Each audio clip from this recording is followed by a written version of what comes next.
जय गुरुजी, शुक्राना गुरुजी। गुरुजी के चरणों में कोटि कोटि प्रणाम। मैं रेणु आज प्रीति आंटी जी का सत्संग शेयर करने जा रही हूँ। अगर किसी संगत को अपना सत्संग शेयर करना है तो प्लीज़ क्लियर वॉइस में रिकॉर्ड करके या व्हाट्सएप पर लिख कर यानी कि टाइप करके सेंड कर सकते हो, तो आपका सत्संग भी इस चैनल पर शेयर कर दिया जाएगा। इस चैनल का नाम है गुरुजी की ब्लेसिंग 777। मैं रेणु आंटी आप लोगों के सत्संग भी दूसरे संगत के साथ में शेयर कर दूंगी। और सभी संगत से एक रिक्वेस्ट है कि प्लीज़ सत्संग को पूरा सुना करें, जिससे सभी संगतों को हर सत्संग से गुरुपा की ब्लेसिंग्स मिलती हैं। और पता नहीं कौन सा सत्संग किसी दूसरी संगत को किस रूप में उसमें उनको ब्लेसिंग मिलती है और अपने सवालों के जवाब मिलते हैं, अपने कष्टों का निवारण मिलते हैं। और बहुत सारी ऐसी चीज़ें होती हैं जो हम लोग के जीवन में हो रही होती हैं, तो वो सत्संग सुनने से ही वो कष्ट कट जाते हैं। तो आप लोग सत्संग पूरा सुना करें और कमेंट भी करा करें। गुरुजी को शुक्राना बहुत ही ज़्यादा पसंद था, ये सभी संगत को पता होगा। तो जय गुरुजी, शुक्राना गुरुजी कमेंट में ज़रूर लिखा करें, जिससे आप लोग भी गुरुपा से ज़्यादा से ज़्यादा कनेक्ट हो सकें और गुरुजी आप लोगों की सभी कष्टों को काट सकें। और आप लोगों के साथ सभी संगत से ये मतलब प्रार्थना है कि सत्संग को पूरा सुने और शेयर ज़रूर करा करें, जिससे दूसरी संगत को भी इन सत्संगों से फ़ायदा हो सके और यानी कि उनके भी कष्टों के निवारण हो सके और गुरुपा से वो कनेक्ट हो सके। तो इसे गुरुपा की जितनी ज़्यादा संगत होगी उतने ही ज़्यादा लोगों का कष्ट कटेंगे और गुरुपा की संगत बढ़ेगी। तो जय गुरुजी, शुक्राना गुरुजी। ओम नमः शिवाय। शिवजी सदा सहाय। ओम नमः शिवाय। गुरुजी सदा सहाय।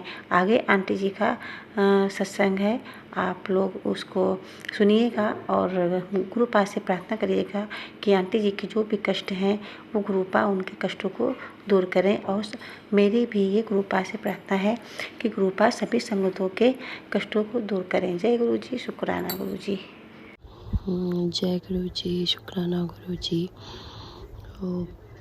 मैंने पहले भी अपने सत्संग शेयर किए हैं, तो इसमें गुरुजी ने बोला कि तू शुक्राना करती रहे। तो मैं गुरुजी के इस आदेश का पालन तो कर रही हूँ कि मैं अपना सत्संग शेयर कर रही हूँ। गुरुजी ओम नमः शिवाय। शिवजी सदा सहाय। ओम नमः शिवाय। गुरुजी सदा सहाय। जय गुरुजी। गुरुजी मैंने अपने पहले सत्संग में बताया था कि मेरी मैरिड लाइफ अच्छी नहीं है, मैं दुखी हूँ अपनी मैरिड लाइफ में। और मैं इतनी परेशान हूँ इस वक्त क्योंकि मेरा हस्बैंड अंकल जो है लड़कियों का पीछा तो छोड़ ही नहीं रहा। मुझे समझ नहीं आ रही कि गुरुजी उसको ठीक क्यों नहीं कर रहे मेरे लिए, मुझे ये बात भी समझ नहीं आ रही। जैसे कल करवा चौथ का व्रत भी था, वैसे तो मेरा बिल्कुल भी मन नहीं था रखने का, क्योंकि 2 दिन पहले मेरे को मारता है, घर से बाहर निकाल देता है। निकल मेरे घर से ऐसे बोलता है मुझे। चप्पलें जो है वो मेरे सिर पे, जूते चप्पलें मेरे सिर पर फेंक रहा है। मतलब मेरा मन नहीं था व्रत रखने का, लेकिन मैंने कुछ नेगेटिविटी ना आ जाए उसके मन में, तभी मैंने करवा चौथ का व्रत कल रखा। लेकिन तब भी उसके बिहेवियर में कुछ खास अच्छा नहीं था, कुछ अच्छा ही नहीं था। झूठ इतने बोलते हैं मेरे हस्बैंड अंकल, लगे रहते हैं लड़कियों के साथ, मेरे को पूछते नहीं है कि भाई मेरी वाइफ है, उसने मेरे लिए फास्ट भी रखा है या मेरे लिए पॉजिटिव ही है। नहीं, उन्हें कोई मतलब ही नहीं है मेरे से। मैं अगर घर भी होती हूँ तो मेरे से बात भी नहीं करते, मेरे साथ भी नहीं बैठते, अपना इधर उधर रहते हैं, क्योंकि उनमें फ़ोन पे लड़कियों के साथ बातें करनी होती है। उनसे बातें किए बिना वो रह ही नहीं सकते। मुझे एक बात ये नहीं समझ आ रही कि मुझे इतना टाइम हो चुका है गुरुजी से यही प्रे करते करते, प्रार्थना करते करते, गुरुजी मेरा हस्बैंड अंकल जो है वो लड़कियों के चक्करों में रहता है, तभी तो वो मेरे में ध्यान नहीं देता, मेरे में इंटरेस्ट नहीं रखता। पता नहीं गुरुजी उसको ठीक क्यों नहीं कर रहे मेरे लिए, उसका लड़कियों से पीछा क्यों नहीं छोड़ा रहे, मुझे समझ ही नहीं आती इस बात का। तो क्योंकि मेरे हस्बैंड अंकल के साथ शादी तो गुरुजी ने ही करवाई है, मेरा तो उसमें कोई रोल नहीं है। सौंप दिया था गुरुजी को, जहाँ आप कराओगे वो अच्छा होगा।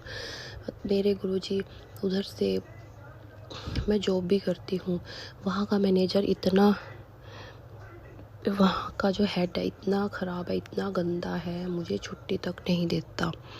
खुद कुछ करना नहीं चाहते ना वो, मैं सारा दिन लगी रहती हूँ, मुझे मतलब छुट्टी नहीं देते मुझे समझ नहीं आ रही। गुरुजी उसको भी ठीक नहीं कर रहे, मैं उस जंजाल में फंसी हुई हूँ। उधर से मेरे ससुराल में जो मेरी सासू माँ है, उसने पता नहीं कुछ तांत्रिक क्रिया करी है मेरा डिवोर्स कराने के लिए उसके साथ ना, तभी तो मेरा हस्बैंड अंकल ज़्यादा नेगेटिव है। लड़कियों का पीछा नहीं छोड़ना, मुझसे बात ना करना, इधर उधर रहना, मारना, ये सब चीज़ें तो पहले भी करता था, लेकिन अब ज़्यादा नेगेटिव हो गया। तो गुरुजी एक तो मुझे ये, जैसे आप किस लोगों को बताते हो कि अपनी अलमीरा को खाली करो, अपने घर की सफाई करो, ऐसे गुरुजी मैं अपने ससुराल में कहाँ सफाई करूँ, तो क्या करूँ जिससे मुझे भी वो चीज़ मिल जाए जिसकी वजह से इतनी नेगेटिविटी आ रही है मेरे हस्बैंड अंकल में। ज़्यादा नेगेटिविटी, मुझे छोड़ने की बातें, तलाक की बातें करते हैं ना, ये चीज़ें आ रही हैं। क्योंकि गुरुजी मुझे तो पता नहीं है, लेकिन आपको तो पता होगा ना गुरुजी कि वो चीज़ कहाँ रखी है, मैं उस चीज़ को कैसे उसको निकाल के बाहर फेंकना है। गुरुजी बताओ, रास्ता बनाओ गुरुजी उसको बाहर फेंकने का, ताकि उसका असर कम हो जाए। उधर से गुरुजी आप लोगों को तो खुशियाँ दे रहे हो, लोगों के गोल्डन पीरियड स्टार्ट कर रहे हो, पता नहीं आप लोगों गुरुजी लोग अपनी और संगत के लिए आप क्या क्या कर रहे हो। गुरुजी आपने मुझे पहले ही कहा था, जब शादी की बात होती थी तो आपने कहा था कि पुत्र सब्र कर, आने वाला वक्त ना तेरा गोल्डन पीरियड ऑफ लाइफ होएगा। मैं तो गुरुजी सोच भी नहीं सकती अपना गोल्डन पीरियड के बारे में।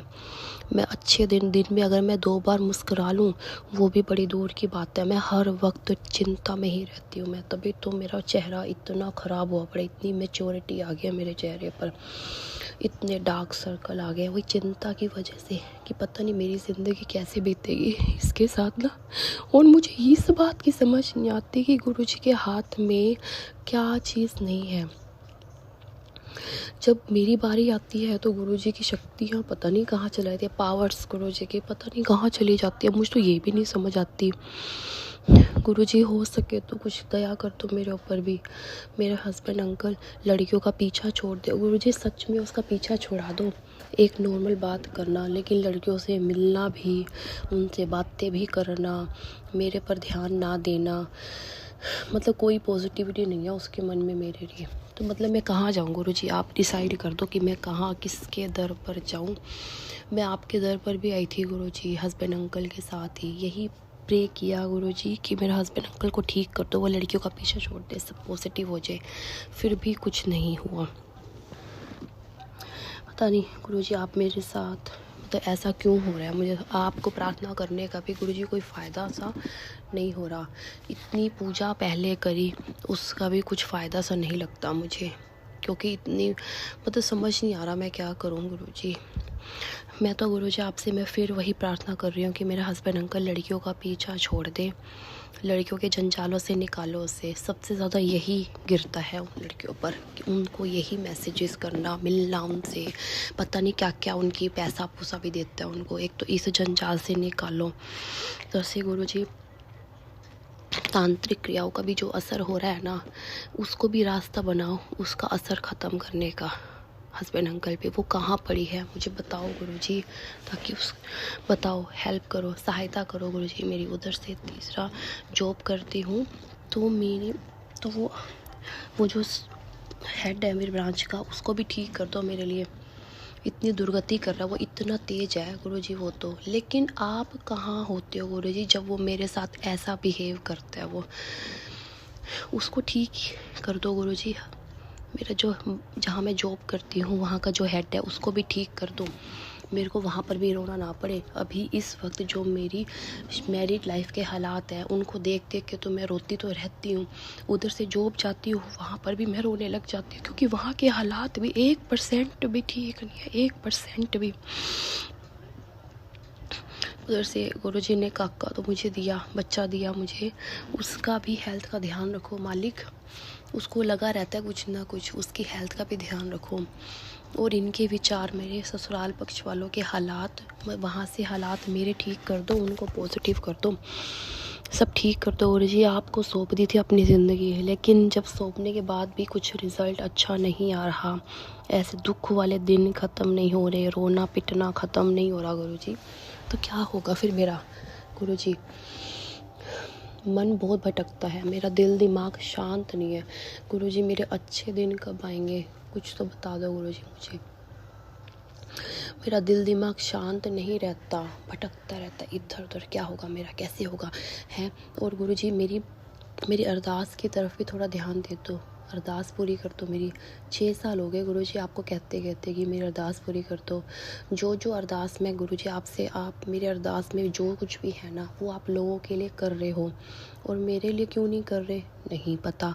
इतने साल हो गए गुरुजी, अब कौन से कर्म काटने हैं आपने मेरे? 6 साल तो हो गए मुझे आपको कहते कहते गुरुजी, अब कौन से कर्म काटने हैं? अब तो बख्श दो गुरुजी, अब तो माफ़ कर दो मालिक, हर गलती के लिए, हर गुनाह के लिए।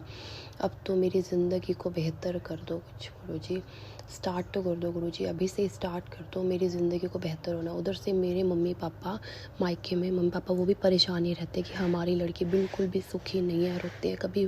वो तो इस वजह से चिंता में भी रहते कि हाई वो उसको मारने न लग जाए, फिर कभी उसकी तबीयत, मेरे को चक्कर शक्कर पता नहीं क्या क्या होता है मुझे, जब इतनी ज़ोर से मारता है मुझे, पता नहीं तब गुरुजी कहाँ होते हैं जब वो मुझे इतना मारता है। जब वो लड़कियों से बातें करता है, मेरे को धमकियाँ देता है, तब पता नहीं गुरुजी कहाँ होते हैं। जब मुझे रुलाया जाता है, तब पता नहीं गुरुजी कहाँ होते हैं। मुझे समझ नहीं आ रहा मेरी ज़िंदगी में क्या होगा। कहा था गुरुजी ने तेरा गोल्डन पीरियड होगा, पर गुरुजी अच्छे दिन तो मुझे कहीं से लग नहीं रहे, गोल्डन पीरियड तो बड़ी दूर की बात है। कुछ कर दो गुरुजी, मेरे ऊपर भी मेहर कर दो, कुछ तो कर दो गुरुजी, स्टार्ट कर दो अब तो सब कुछ अच्छा कर दो मेरी लाइफ में गुरुजी। मैं अपने इस सत्संग को विराम देती हूँ, अगले सत्संग की तैयारी करती हूँ। ओम नमः शिवाय, शिव जी सदा सहाय। ओम नमः शिवाय, गुरुजी सदा सहाय। जय गुरुजी।